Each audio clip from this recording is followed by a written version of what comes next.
Ya estamos en De Palabra en Palabra. Muy buenas tardes tengan todos ustedes. Bienvenidos al programa de los libros. Apolonia, muy buenos días. Hola, Neftalí. Buenos días. ¿Cómo te ha ido el día de hoy? Oh, muy bien. Yo ya empecé antes mi día, Neftalí. Sí, claro.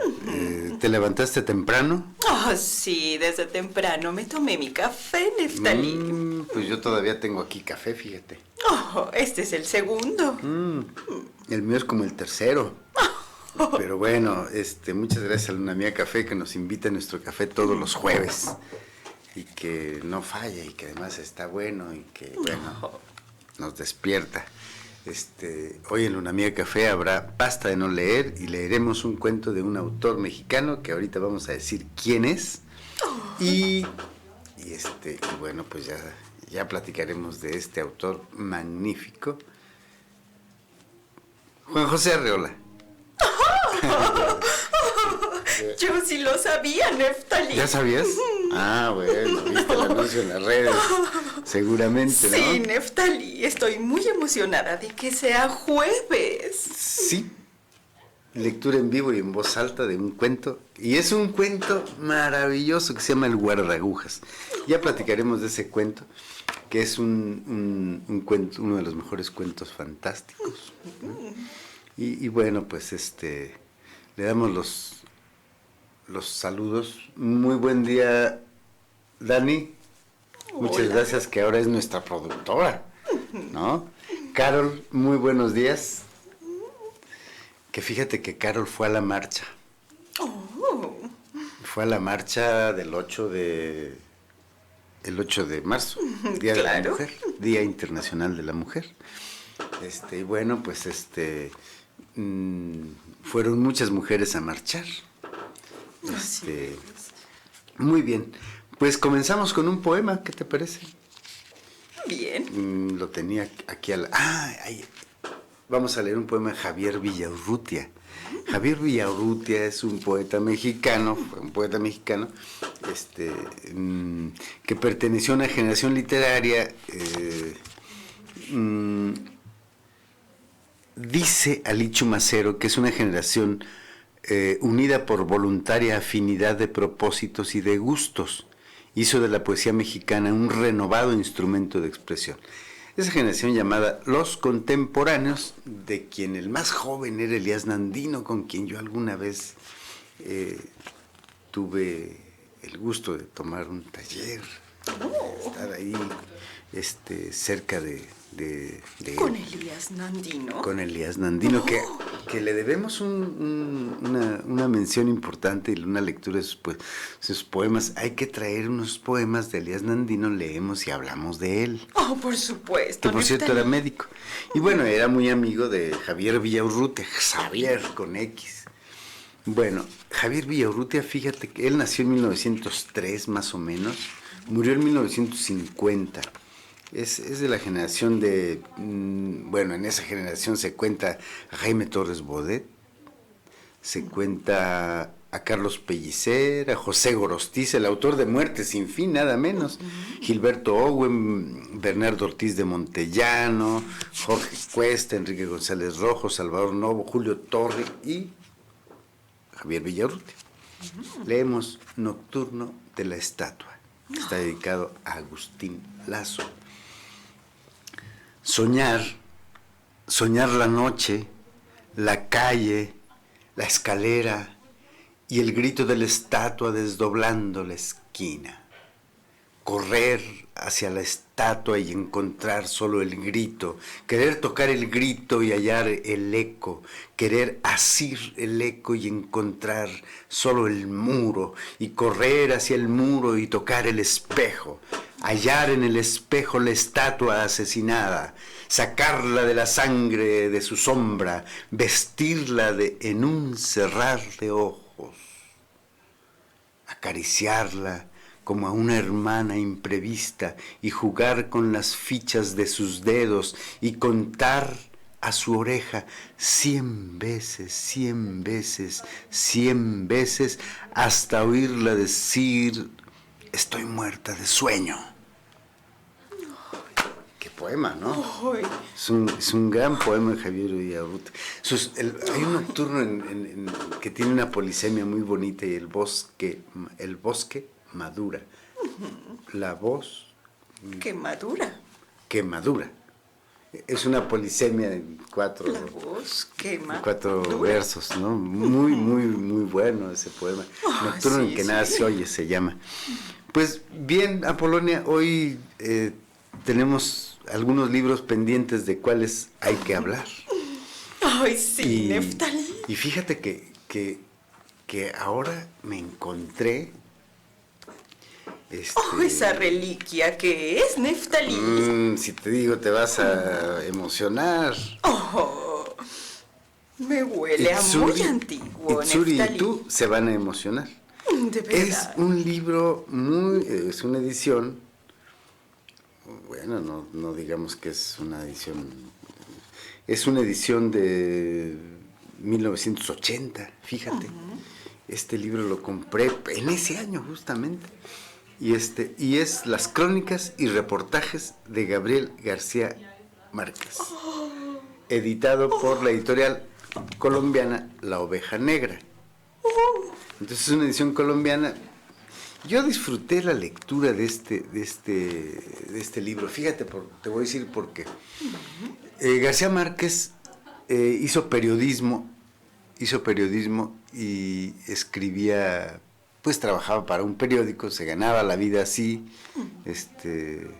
no en vano aquella anécdota donde vivía en un hotelito donde de pronto no tenía para pagar su hospedaje y empeñaba un manuscrito.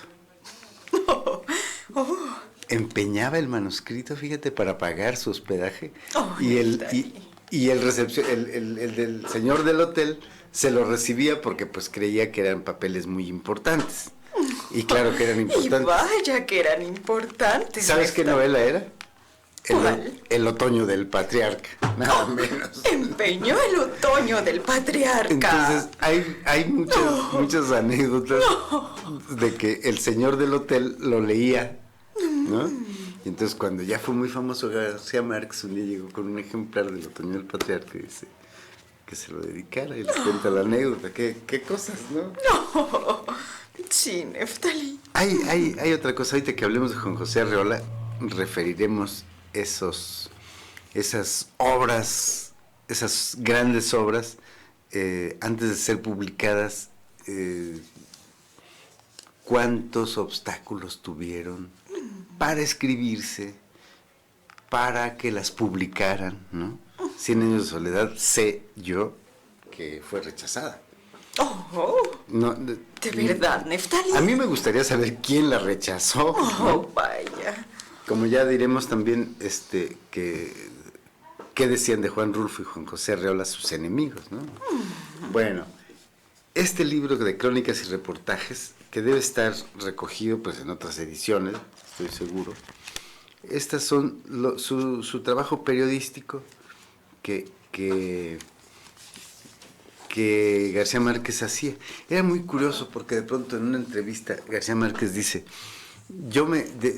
me costaba mucho trabajo escribir una nota diaria para el periódico, entonces inventaba. Se inventaban noticias, Neftalí. Sí, hay una nota donde habla de un niño que comía una familia que se alimentaba de piedras, ¿no? Y aquí hay una cosa, decía, lo difícil es el regreso, pues no tendría nada de extraño que a la vuelta de una ceiba lo bajaran de la bestia a machetazos y ahí mismo lo enterraran sentado, o que reventara de peritonitis con el vientre lleno de ranas. Ay. ¡Qué barbaridad! Entonces, bueno, esa es la historia periodística de García Márquez. Es muy buen escritor, sin duda.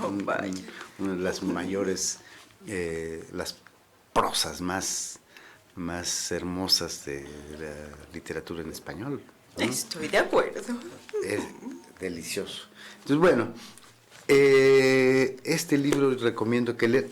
Su compilación de textos periodísticos es muy amplia, y es delicioso. Dani, Caro, nos están invitando, no a ninguna marcha, sino a un corte. Ah, ok, vamos a la marcha y al corte. Bueno, Bien. regresamos.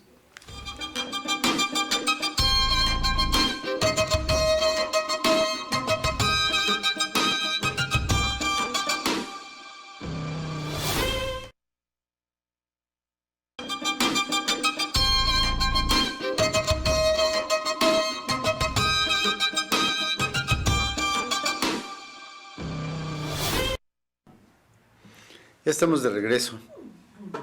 Bueno, vamos a seguir hablando de, bueno, de García Márquez es inagotable hablar, ¿no? Pero ya sabemos sus obras de ficción son indispensables para un lector, ¿no? Creo que debe ser leído, con cierta obligación. García Márquez es, bueno. Le doy un trago a mi café y vamos a hablar de Juan José Arreola, otro escritor apasionante. Yo creo que Juan José Arreola, fíjate, esto no puedo dejar de mencionarlo, el prólogo que hace mi amigo Felipe Garrido, que es un gran cuentista, un gran editor, uno de los mejores editores de México, que además hizo los proyectos para los libros de texto, un hombre que sabe mucho de libros, mucho de la edición de libros, de todo eso. Entonces, fíjate que cuando en 1953 Juan Rulfo publicó El Llano en Llamas, uno de sus libros, es la colección de cuentos, ahorita no recuerdo cuántos, pero bueno, un año antes Juan José Arreola puso en circulación Confabulario, un libro de cuentos. Un libro que, bueno, antes de eso, en 1949, había publicado un libro que se llama Varia Invención. Sin duda, esto lo dice Felipe Garrido, de cuentos. Felipe Garrido dice que estos dos libros cambiaron el curso de nuestras letras. Yo estoy de acuerdo. Fue muy interesante lo que dijeron sus enemigos. Habrá que escuchar eso, Neftalí. Fíjate, dijeron que las historias de Rulfo tenían mérito al ocuparse de los asuntos de la tierra y que sería fantástico de ocuparse de los asuntos de la tierra, pero el autor debería aprender a escribir bien. Eso dijeron. Y de Arreola aceptaron que sabía escribir, aunque lamentablemente, en opinión de aquellos enemigos de Rulfo y de Arreola, en su opinión, le daba la espalda a la realidad del país. La ficción creo que es una forma distinta de decir verdades, Neftalí. Claro, pero bueno, fíjate, entonces, qué equivocados estaban estos enemigos de Rulfo y de Arreola. No sabía escribir Rulfo.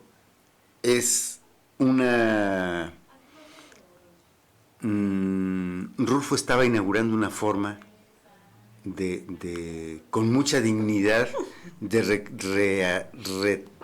recuperar, traer, llevar a la literatura, a la escritura, el español rural. Eso me parece a mí importantísimo en su obra, ¿no? Entonces, vamos a ir a un sketch ahorita. Y bueno, y Arreola nada más acertado en la realidad del país, nada más cercano que, por ejemplo, sus cuentos fantásticos que hablan perfecta. Hay un cuento que a mí me gusta mucho que se llama Carta a un zapatero que arregló mal mis zapatos. No. Y bueno, sin duda, el cuento que leeremos hoy en Basta de no leer, en un ratito más, El guardagujas. Es una obra maestra, es uno de los mejores cuentos fantásticos de la literatura mexicana, me atrevo a decir. Bien. Entonces, mira que los enemigos, nada más que Felipe Garrido, pues por cortesía no dijo quién es. Vamos a un sketch, ¿qué te parece? ¿Sí? Bien, Neftalí. Ok. Vamos. Vámonos al sketch. Nuestra sección de diccionario con Apolonia, la gallina soltera y sabia. Una mujer está sentada sola en una casa. Sabe que no hay nadie más en el mundo. Todos los otros seres han muerto. Golpean a la puerta. ¡Ay, Neftalí! ¡Me asustaste! ¿Qué te pasó, Apolonia? Ay, estaba leyendo una historia de terror y de repente llega Sui. Ay, jole, qué ¡Ay, barbaridad. qué susto! ¿Qué les...? Yo Estaba- no hice nada. Ay, yo pensé que no me daba miedo la historia, pero de repente apareces. Estás leyendo cuentos de fantasmas. Sí, Neftalí. Ay, no, ya Yo- no lo vuelvo a hacer. A mí me gustan los cuentos de fantasmas, Apolonia, pero no te asustes. Hay que leerlos juntos y con la luz prendida, Ok. por favor. Y el libro de la imaginación, mira, este lo hizo el mundo para... Aquí están los fantasmas. A ver, ¿leemos? ¿Te Claro. parece? Muy bien. ¿Cuál quieres leer? Mira, este es el que estabas leyendo y con el que pegaste tremendo grito. Sí, pues la mujer estaba sola. Ay, no, qué susto. Bueno, lo leemos para que se te quite el miedo. ¿Lo leo yo? A ver, léelo. Una mujer está sentada sola en su casa. Sabe que no hay nadie más en el mundo. Todos los otros seres han muerto. Golpean a la puerta. Y fue cuando llegaste tú. Ay, perdón, Apolonia, no sabía. Este cuento es de, fragmentito es de Thomas Bailey Aldrich. Muy bien. Leamos otro, Apolonia. Uy, bien.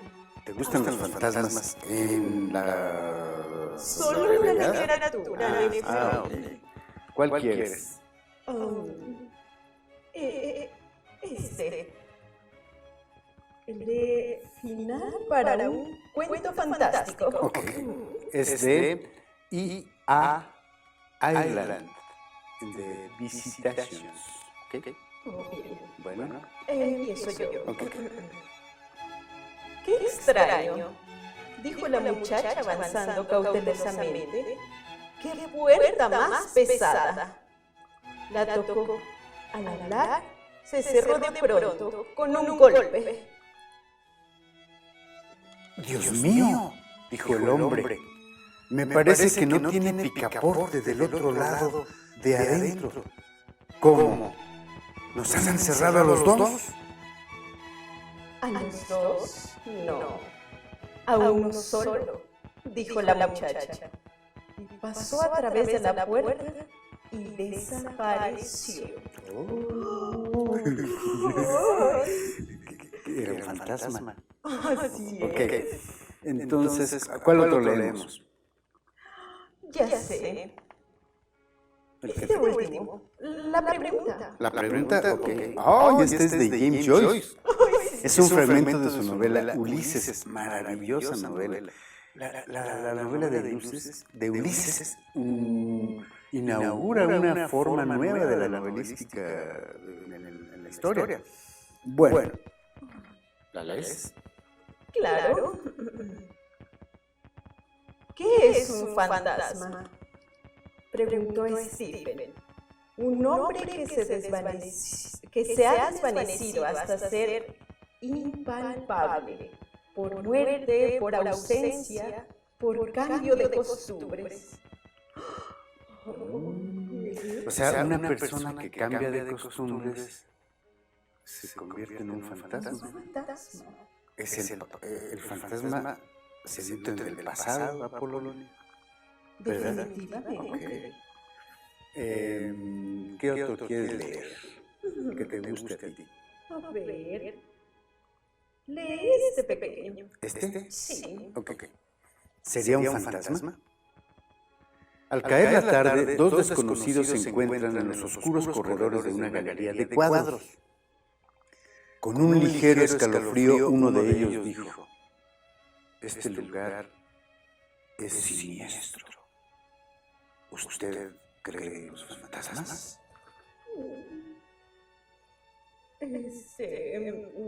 ¿Usted cree en los fantasmas? Yo no, respondió el otro. ¿Y usted? Yo sí, dijo el primero, y desapareció. Este es George Loring Frost, Apolonia. ¿No oíste un ruido? ¡Ay, no! No, Neftalí. Creo que este tema de fantasmas no me gusta. Allá en producción. ¡Ay, no, Neftalí! Arrastran cadenas, Apolonia. ¡Para, Neftalí! Oye, estoy oyendo. Ay, no. En producción hay fantasmas. ¡Ay, soy una gallina! Por favor, no. Apolonia, vámonos.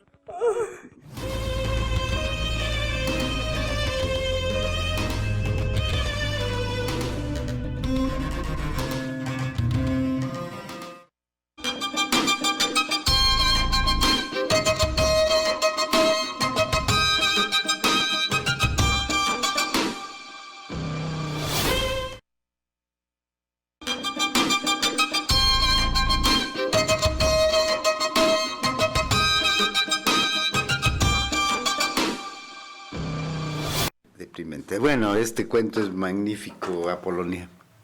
Ay, ¿cuál es, Neftalí?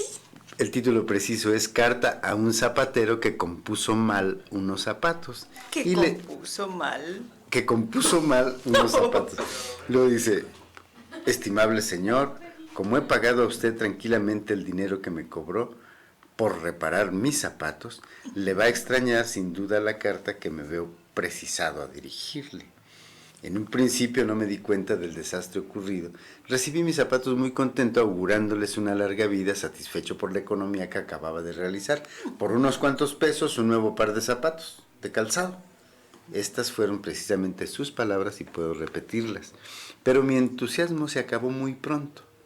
Llegado a casa, examiné detenidamente mis zapatos, los encontré un poco deformes, un tanto duros y resecos. No quise conceder mayor importancia a esta metamorfosis. Soy razonable. Unos zapatos remontados tienen algo de extraño.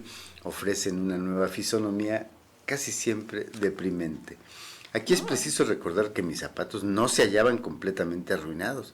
Usted mismo les dedicó frases elogiosas por la calidad de sus materiales y por su perfecta hechura. Hasta puso en alto el nombre de la marca de la fábrica. Me prometió en suma un calzado flamante. Pues bien. Y ahí empieza a decirle cosas como: no pude esperar hasta el día siguiente y me descalcé para comprobar sus promesas. Y aquí estoy, con los pies doloridos, dirigiendo a usted una carta en lugar de transferirle las palabras violentas que suscitaron mis esfuerzos infructuosos. Y bueno, sigue diciéndole cosas de manera muy amable, muy bien escrito el cuento, ¿no? Y hay otro cuento que se llama Pacto con el Diablo. Arreola hay que recordar. Para la gente de esta generación, para todos los usuarios de zapatos hoy, no es común que ir al zapatero remendón a llevarle unos zapatos a componer. Y entonces, bueno, pues esa es la historia de este cuento. Pero me sorprende mucho la escritura de Arreola. Es muy ingenioso, es un hombre muy estudioso, fue un hombre muy estudioso, sabía mucho de historia. Fue un escritor que se arriesgó a ir a la televisión, a hacer televisión sobre ¿También hacía televisión, Neftalí? ¿Hacía televisión? Fue de los... Antes, no sé, habría que Salvador Novo y también apareció en la televisión. ¿Quién más? Bueno, Ricardo Garibay tenía un programa de televisión. En fin, creo que la televisión es un muy buen canal, Oh, por supuesto. como el 8, para, te diré, como para hacer que a la gente le importen los libros. ¿No te parece? Así es, Neftalí. ¿Tú qué piensas de esto que hemos hecho tú y yo? Oh, Neftalí, yo estoy muy contenta de poder compartir estas cosas que a mí me gustan mucho, Neftalí. Cuando andas en la calle no te conocen. Oh, un poco, Neftalí, solo que paso muy rápido. Sí, es la cosa, pero algún pájaro te dirá, me gustaron las recomendaciones de lo que piden de palabra en palabra. Sí, me lo han dicho, Neftalí. Pues, qué bien, eso me parece muy bien. Son letras muy nutridas las que aquí se comparten, Neftalí. Así es, entonces, bueno, pues, Arreola hoy en Basta de No Leer a las 7 de la noche. Como todos los jueves se lee un cuento. En abril vamos a comenzar con fragmentos de novelas y hablar de novelistas. En mayo espero que sean poetas, ¿no? A hablar de poetas y leer ahí, darle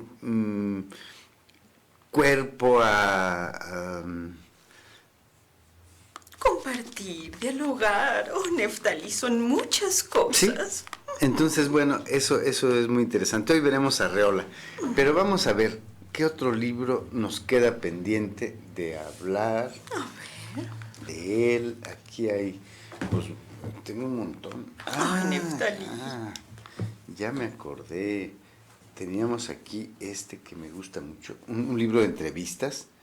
Un libro de entrevistas que lo titularon El oficio de escritor, que hay entrevistas de Faulkner, de T.S. Eliot, Pound, Moravia, Wilson, Henry Miller, Boris Pasternak, François Mauriac, Turber, Lawrence Durrell. La entrevista de Lawrence Durrell es muy buena.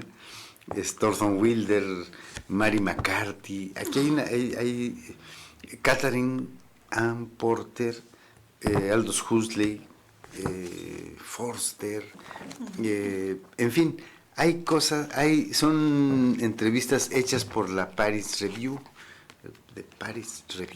y bueno, la compilación la hizo José Luis González, un escritor puertorriqueño que hizo la compilación de esto con entrevistadores extraordinarios. Es decir, el entrevistador que entrevistaba a Faulkner, a Hemingway, habían leído la obra, y eso en una entrevista se agradece mucho. Por supuesto, ¿no? Neftalí. Pues llegas a entrevistar, digamos, a un escritor muy conocido, muy famoso, y a preguntarle, ¿y usted qué escribió? No, pues no. Entonces, hay la de Alberto Moravia, por ejemplo, mientras va describiendo la casa de Alberto Moravia, va hablando de sus libros, de sus personajes, y luego le pregunta con mucha propiedad. Es decir, son entrevistadores importantísimos de esa revista legendaria francesa, y saben su biografía, ¿no? No, sería, fíjate. La introducción, por ejemplo, de François Mauriac, dice: François Mauriac se ha definido como un escritor con las siguientes palabras: soy metafísico que trabaja sobre lo concreto, trato de hacer perceptible, tangible y oloroso el universo católico del mal. Los teólogos nos dan una idea abstracta del pecador, yo lo doto de carne y sangre. Y sigue. Mauriac nació en una familia de clase media en Burdeos en 1885 y comenzó su educación en la escuela de jesuitas.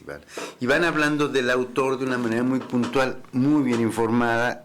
Y entonces cuando tú llegas ya a las preguntas de cada una de las entrevistas, cuando llegas a la entrevista como tal, casi ya sabes quiénes son esos escritores. por si no lo sabías. Excelente, ¿No? Neftalí. Entonces, a mí me parece muy... la entrevista es un género periodístico que a mí me gusta Muéstranos, mucho. por favor, el libro nuevamente. Bueno, el oficio de escritor. Oh. Y fíjate que aquí hay una cosa de Hemingway, no perdón, de William Faulkner, que siempre yo he citado, siempre yo he dicho que se enoja, bueno, más bien es muy categórico, ¿no? Dice que William Faulkner trabajó en telégrafos, no en correos. En correos. En correos. Y entonces, cuando murió, en su casa encontraron un costal lleno de cartas. ¿Cómo? Un ¿La costal, sacó de ahí?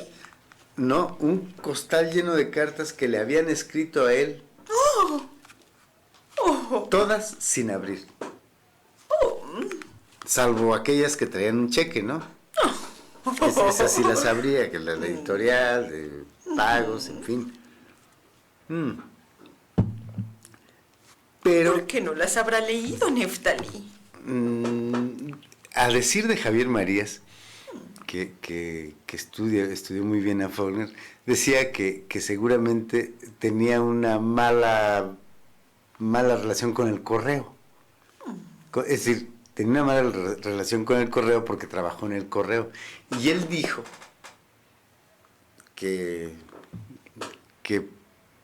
por un par de centavos él no iba a dejar de leer mientras estaba en la oficina de correos. Y no se levantaba y no atendía a la gente, pues lo corrieron, claro, tuvo una mala experiencia. Entonces, creo que Faulkner era un poco, más bien, muy neurótico.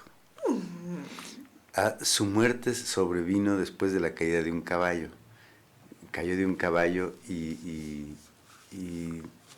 el caballo se fue, llegó solo, fueron a buscarlo y él se regresó caminando con mucha dificultad, cayéndose, tal, y a partir de eso enfermó y fue el principio de su muerte, ¿no? Entonces, en esta entrevista dice cosas extraordinarias. Pensé que íbamos a alguna cosa. Ok. Vamos a las 7 vidas de la poesía, Dani. Vamos a un corte. Bueno, pues vamos a un corte, Apolonia. Oh, está bien, pero vamos volando. Pero sí. Vamos a tomar café. No, yo no he visto que le tomes a tu taza. Oh, Neftalí, has estado leyendo. Ok. Entonces vamos a un corte y regresamos.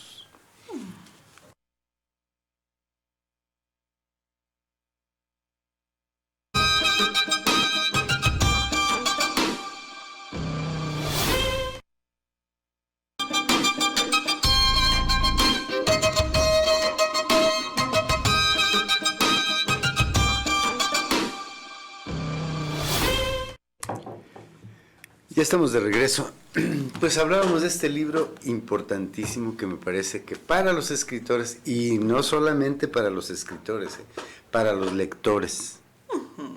Además, dicen cosas extraordinarias sobre la vida, sobre la literatura, sobre el amor, sobre la muerte, sobre muchísimas cosas. Son grandes entrevistas que yo recomiendo que las lea quien sea. A mí me gustan mucho las entrevistas también, Neftalí. Sí. Me hacen conocer a la persona, al ser humano que hay adentro de eso que consideramos el artista. Sí, eso sucede aquí, en este libro. Pues bien, Apolonia, vamos, ¿qué te parece si vamos a...? Hay un poeta checo que a mí me gusta mucho, publicado por... Lunamí Ediciones, lo publicamos en 2016, por ahí así. Es una antología de Iván Blatný, un poeta checo de que yo he insistido mucho en que lo lean, porque es la única traducción que se ha hecho al español, pero además es el libro menos vendido de la editorial Lunamía, y porque no lo conocen, pero es maravilloso el poeta. Es un poeta, y además muy interesante en el momento histórico que le tocó vivir. Él murió en 1990 en Londres, después de estar 15 años de un manicomio a otro, una vida muy trágica, muy difícil.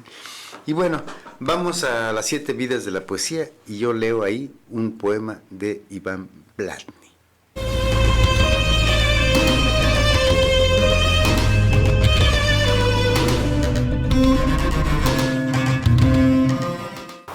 El sueño sobre un amigo muerto. Caminaban juntos por el alto talud, desde donde observaban cómo llegaba el circo borrado por la lluvia. El barco lleno de huertos levantó el ancla y se deslizó a la lejanía con casas de estorninos en los mástiles. Sobre las hojas de col se arrastraban caracoles brillantes.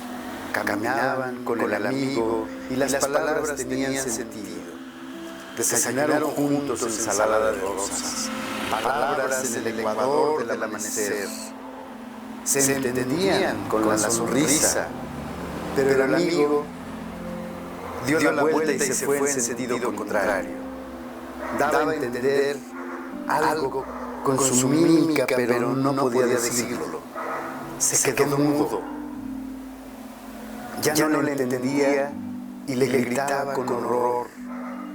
Pero el amigo se alejaba y al final del cuadro acercaba los labios al cielo del amanecer.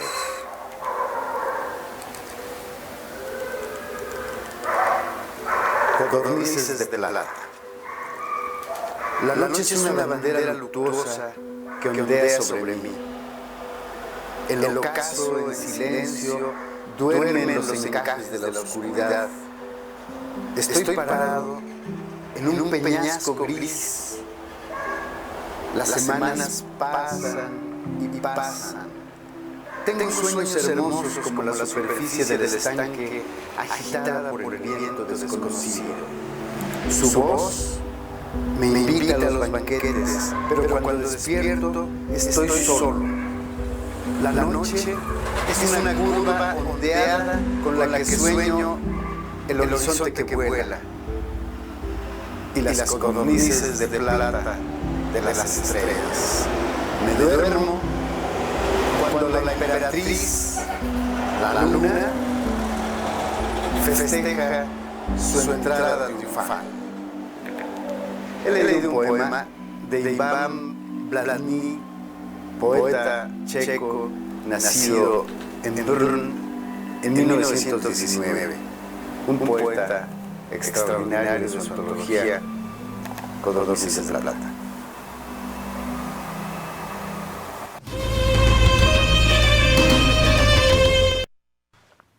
Creo que Blatny bien vale la pena leerlo, es un gran poeta, un poeta importantísimo. Seguimos hablando teníamos otro libro. Tienes muchos, Neftalí. Aquí hay el Atlas de Borges. Fíjate, este libro es de los poemas de sus últimos, quizá 2 años de vida, ¿no? Fíjate, aquí habla de María Kodama y yo hemos compartido con alegría y con asombro el hallazgo de sonidos, de idiomas, de crepúsculos, de ciudades, de jardines y de personas, siempre distintas y únicas. Estas páginas querrían ser monumentos de esa larga aventura que prosigue. Jorge Luis Borges. Esto dice al final de su pequeño prólogo. Borges era un maestro de hacer prólogos de sus propios libros y de otros, ¿no? Entonces, este libro lo escribió, esta colección de prosas, de poemas en prosas, y en sus 2 últimos años él se casó con María Kodama. Pues realmente yo pienso que se casó para heredar a alguien, ¿no? Y los últimos 2 años casado con María Kodama los dedicó a viajar. hasta llegar a Ginebra y morir en Ginebra. Él quería morir en Ginebra. Era una ciudad que a él le gustaba mucho. Él tuvo ahí un amigo, Maurice Abramovic, a quien le hace un poema un día en su recuerdo. Habla de el momento en que Borges está ahí visitando a la viuda de su amigo con María Kodama, y mientras beben vino rojo, lo recuerda. Es un poema muy, muy, muy hermoso sobre la amistad, ¿no? Entonces, creo que de sus momentos más interesantes en la vida, de sus momentos más memorables, digamos, fue su juventud y la amistad con Maurice Abramovic. Él le escribía en francés. Hay un libro que se llama Las Cartas del Fervor, que son cartas que Jorge Luis Borges le envió a Maurice Abramovic. Es la correspondencia de ellos dos. Y la correspondencia de Jacobo Sureda, un editor español. Entonces, hay aquí unos poemas muy Venecia, ¿no? ¿Puedes leernos algo, Neftalí? Podría ser el templo de Poseidón, y tiene fotos además el libro.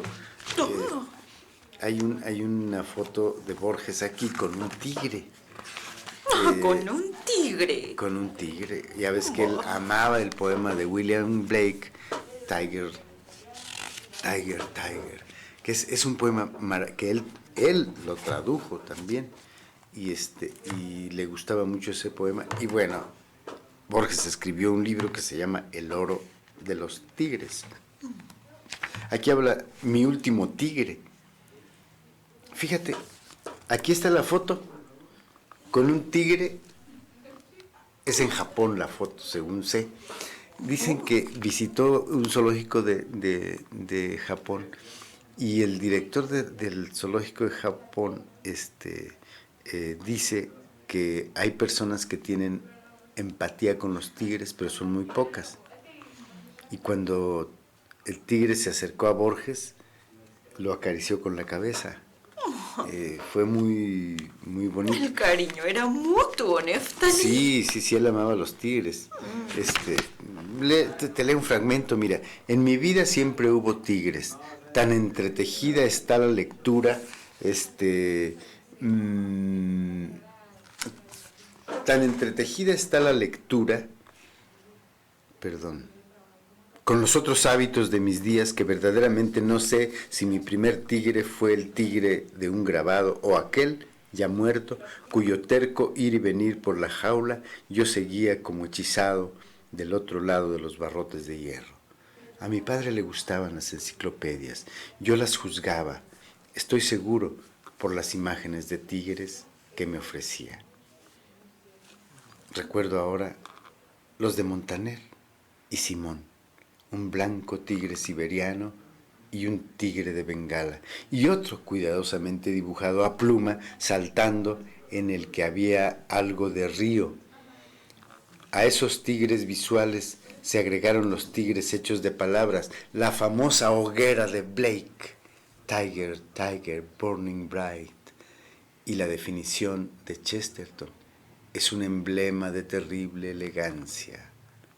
Cuando leí de niño los Jungle Books, no dejó de apenarme que Shere Khan fuera el villano de la fábula, no el amigo del héroe. Querría recordar y no puedo, un sinuoso tigre trazado por el pincel de un chino, que no había visto nunca un tigre, pero que sin duda había visto el arquetipo del tigre. Ese tigre platónico puede buscarse en el libro de Anita Berry, Art of Children's. Se preguntará, muy razonablemente, ¿por qué tigres y no leopardos o jaguares? Solo puedo contestar que las manchas me desagradan y no las rayas. Si yo escribiera leopardo en lugar de tigre, el lector intuiría inmediatamente que estoy mintiendo. Eso es muy importante. A esos tigres de la vista y del verbo he agregado otro que me fue revelado por nuestro amigo Cutini en el curioso jardín zoológico cuyo nombre es Mundo Animal y que se abstiene de prisiones. Están sueltos los animales. Ese último tigre es de carne y hueso. Con evidente y aterrada felicidad llegué a ese tigre cuya lengua lamió mi cara, cuya garra indiferente o cariñosa se demoró en mi cabeza y que a diferencia de sus precursores olía y pesaba. No diré que ese tigre que me asombró es más real que los otros, ya que una encina no es más real que las formas de un sueño. Pero quiero agradecer aquí a nuestro amigo ese tigre de carne y hueso que percibieron mis sentidos esa mañana y cuya imagen vuelve como vuelven los tigres de los libros. Oh, Qué bien, bonito, bien. qué bonito texto, ¿verdad? Ay, gracias. Pues ya nos despedimos, nos despedimos y los invitamos el próximo jueves a que estén con nosotros aquí, ¿verdad, Polonia? Así es. Invitamos para el próximo jueves y por supuesto basta de no leer. El 21 de marzo es el Día Mundial de la Poesía. Ya avisaremos qué cosas van a haber. Entonces vamos a despedirnos quizás con un nocturno, con unos versos, con un nocturno de Villaurrutia. Bien. O nocturno en que nada se oye. Te escucho. Y en el juego angustioso de un espejo frente a otro, cae mi voz. Y mi voz que madura. Y mi voz que madura. Y mi voz que madura. Y mi voz quema, dura, como el hielo de vidrio, como el grito de hielo, aquí en el caracol de la oreja, el latido de un mar en el que no sé nada, en el que no sé nada. Recuerden, amigos, que la voz sea quemadura o bosque que madura o voz que quema dura, será la voz lo más preciado para cantar la vida. Yo soy Neftalí Coria. Hasta la próxima.